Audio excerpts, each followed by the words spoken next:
This morning, 3 college students under fire for what's seen in the surveillance video. Hi, yes, I'd like to report the fact that me and my friends were just jumped on a bus for being black. Just after 1 a.m. on January 30th, Ariella Gudio, Alexis Briggs, and Aisha Burwell, all 20-year-old college students at the University at Albany, claiming they were the only black students on a city bus when they were called racial slurs and hit by several white males. They say they were surrounded by students and felt threatened. They fought back. 2 of the girls called 911. It was a racially fueled crime. We were 3 black girls jumped by like 20 white people. University staff and students immediately rallying behind the girls. But within hours of that rally, an Instagram video posted online showing what looks like the girls approaching the men first. The university and city immediately launching an investigation. I ask all of us to not rush to judgment. Leading to the release of this surveillance video from inside the bus that night, witnesses on board telling police it wasn't the men, but the women who were the aggressors.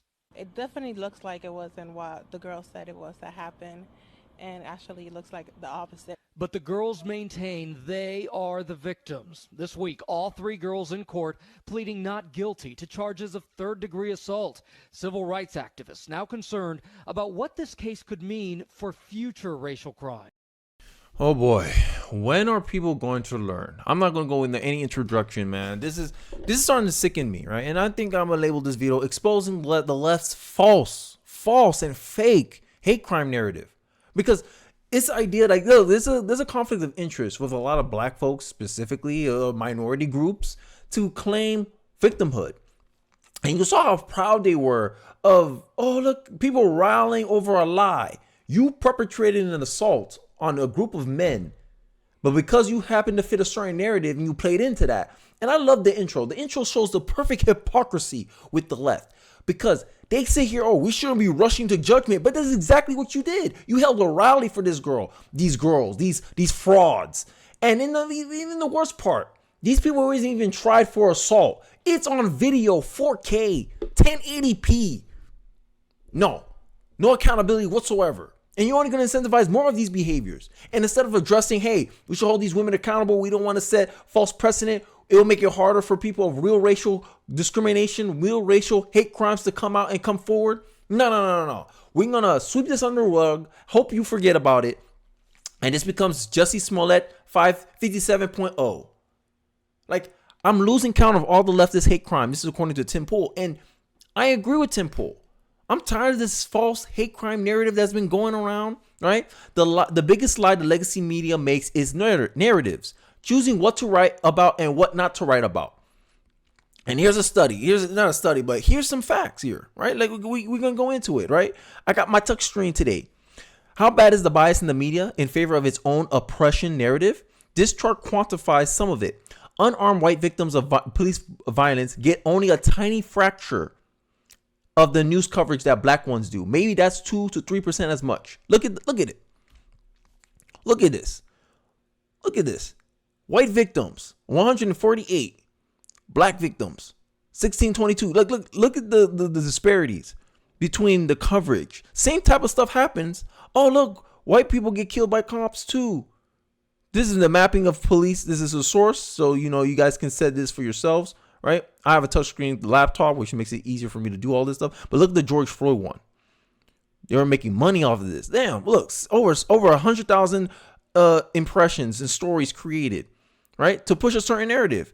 If something gets more coverage, then people will have more perception of it. And this has been a biggest talking point of mine, is that the knowledge system that the people we rely upon to disseminate and spread information, they're using that to their advantage. They're using that as a way of controlling public perception.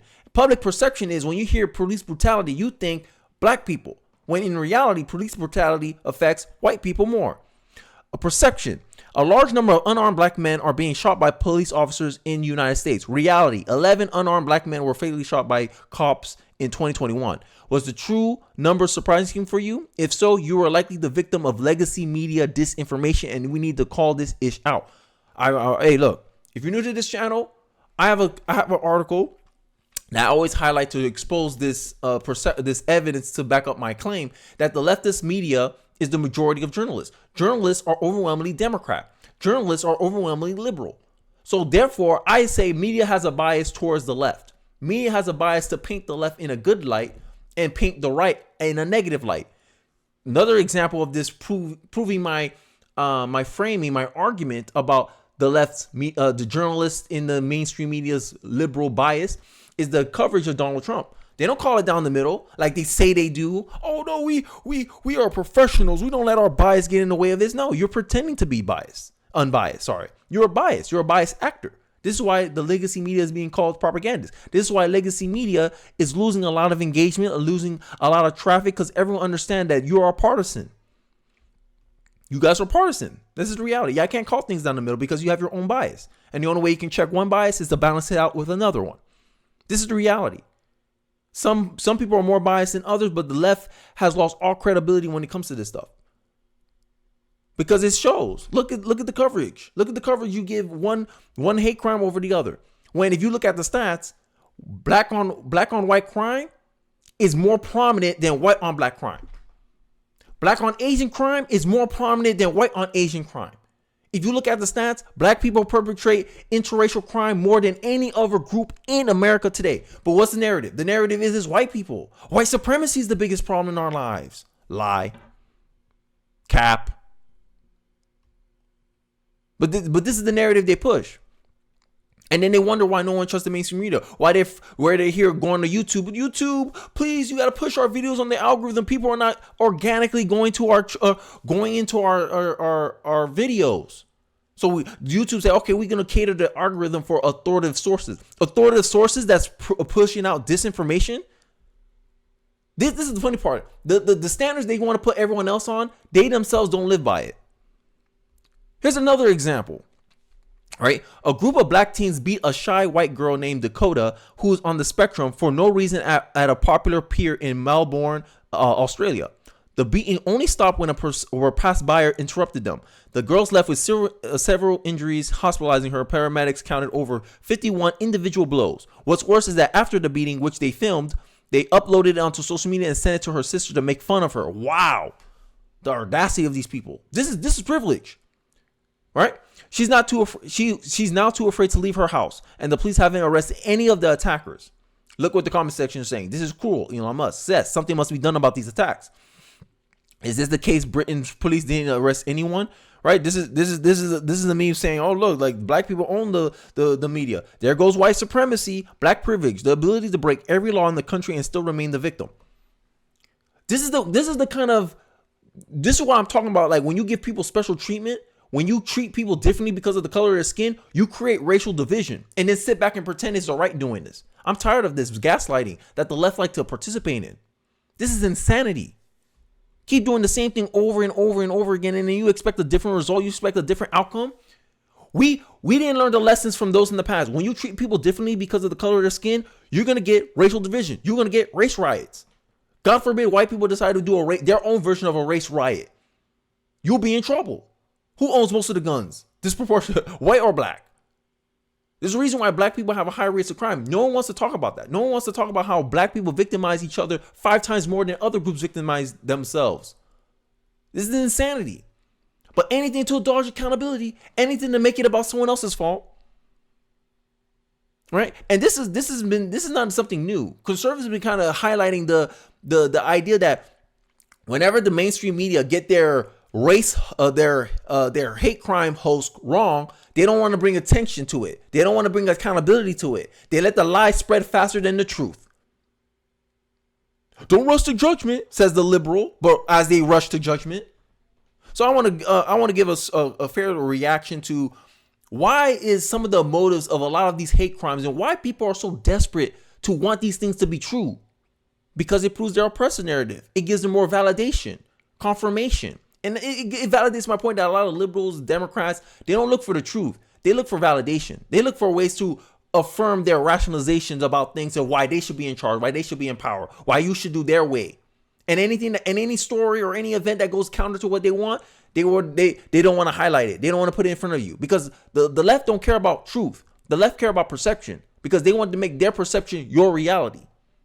That's the facts. But I digress. Let's listen in on this Larry Elder segment, and then I'll give my thoughts throughout the video. Just days ago at Kit Carson International Academy in Sacramento, California. New tonight, a dozen racist and offensive materials were found on a Sacramento City Unified campus this morning.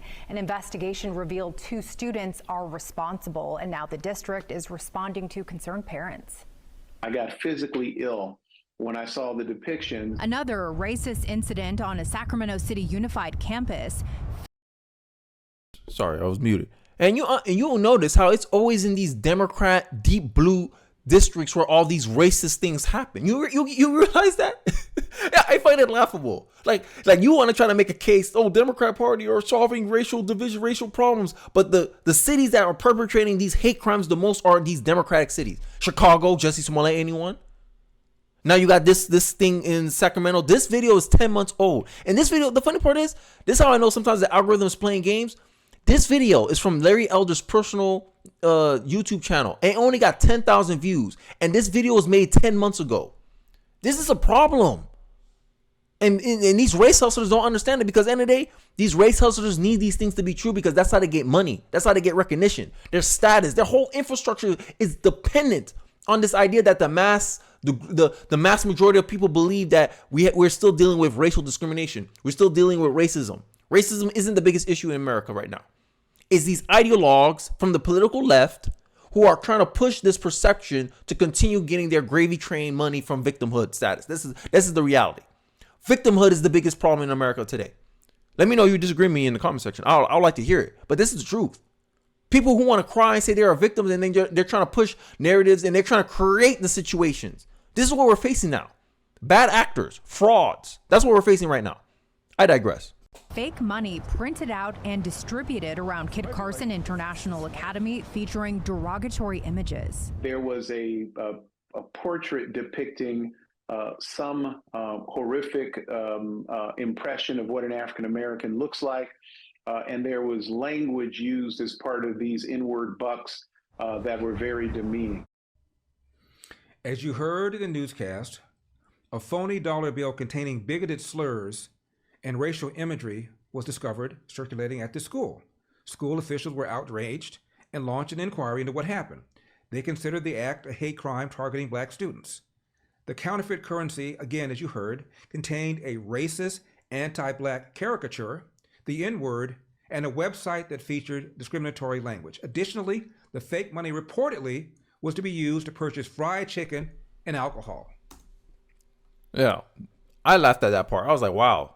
Like, way to stereotype black people, right? But here's the funny part. Black people stereotype each other more than other groups of people, right? Because like me, I grew up all my life, right? I break all the stereotypes of black people that they claim that's blackness, right? I don't sag my pants. My dad taught me never to sag my pants. He said that's not what we do as a family, right? My dad instilled in, like, this is why fathers are important, bro. They instill a sense of identity in you where people ain't gonna, it's hard for you to conform to what other people are doing, right?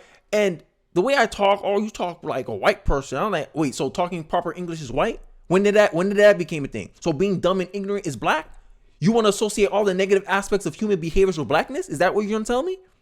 I shut them up every time when I do this stuff, right? And you're gonna laugh. Like the irony, when you find out who's actually the perpetrator of it, and some people already know. You already know. But there was a twist. And Christopher Tremoli of the Washington Examiner is here to tell us about it. Okay, Christopher, break the suspense. What's the twist? All right, but wait, there's more, right? So, but wait, there's more.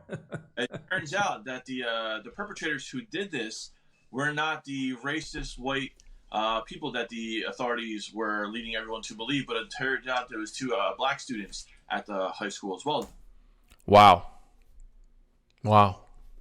Right. This is why these race hustlers are losing credibility. This is why DEI is dying. Right. And if it's not dying, I'm gonna make sure it dies in my generation. I'm a millennial. I'll make sure it dies in my generation because I'm tired now. I'm pissed off now. This is 10 months ago. You never heard about it because, you know, it got suppressed in the algorithm.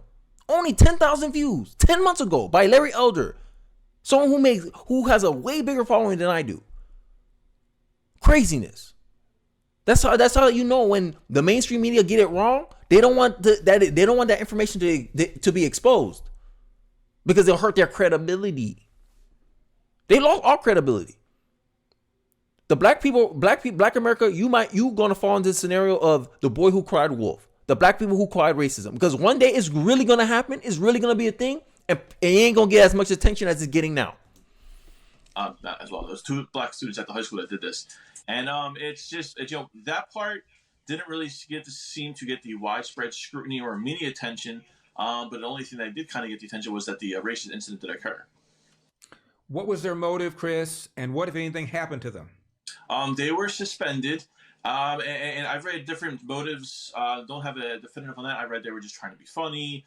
I know the teachers cracked down on the students, and they said that we live in a horrible time and they shouldn't be doing this. And they have to. The one thing I actually found was funny is they said that teachers have to do more educating to people so they know the damages these things have caused. Lies. I think teaching this stuff only shows. Oh, you're telling me that I can get a lot of attention by playing into this stuff, and that's what you're doing. We need to stop. This is the results of seeing color. Oh, seeing color. Oh, okay. Black women call the cops. Oh, I believe this was racially motivated, and everyone jumped to their rescue, throw parades, give them all the positive accolades before even finding out the truth. Seeing color let people jump into conclusions, and then automatically assuming that the black people are the victims in the situation and not the perpetrators. This is the reality. 10 months ago, and we still have not learned our lesson. Mainstream media didn't want to sit back and complain why their media empire is dying out, why it's hollowing out, why Jake Tappers of the world, the Chris Wallace of the world, why CNN CEO is planning to poverty cut their ass. Because you guys were pushing false information. And then you're pretending that you're supposed to be more credible. You're an authoritative source that's getting it wrong all the damn time.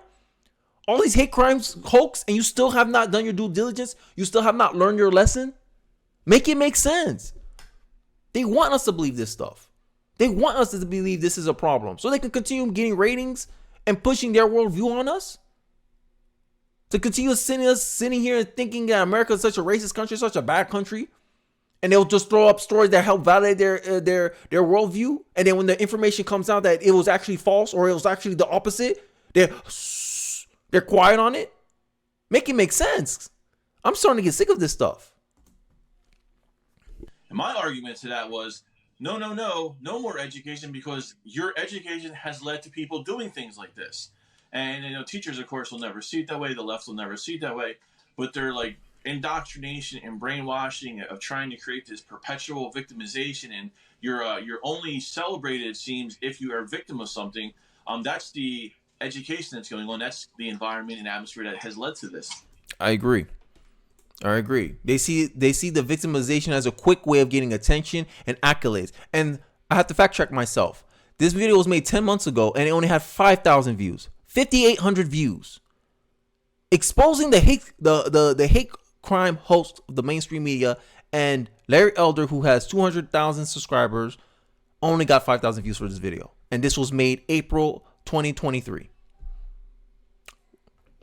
The mainstream media has been getting this wrong time and time again. And I think at this point, we should automatically just have an assumption that, hey, the media is getting this wrong until the facts come out.